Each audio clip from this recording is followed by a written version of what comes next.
بسم الله الرحمن الرحيم. أعزائي المشاهدين مشاهدي قناتي إزاي حياتي بتتغير، أهلا وسهلا بيكم. النهاردة هنعمل أكلة سريعة جدا ممكن تعمليها وانت جاية من الشغل وبتتعمل في ثواني. وهي الكفتة مع شوية رز وكفتة بالصلصة وكفتة محمرة.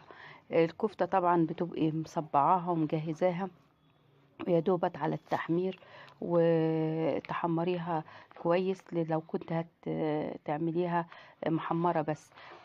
اما اذا كنت هتعمليها في صلصة فبتجهزي يا دوبت تقدحي حتة سمنة وتحط عليها الطماطم، وبعد كده بتسيبيها تتسبك وتضيفي ليها الكفتة، ويكون الرز جهزتيه حمرتي نصه تحميرة، وبعد كده بتضيفي له باقي كمية الرز وتضيفي المية المغلية وتسيبيه على النار يغلي غلوتين، وبعد كده توطي النار خالص وتغطيه.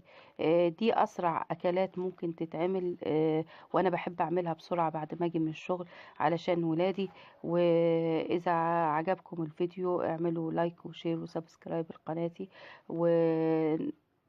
والسلام عليكم ورحمة الله وبركاته.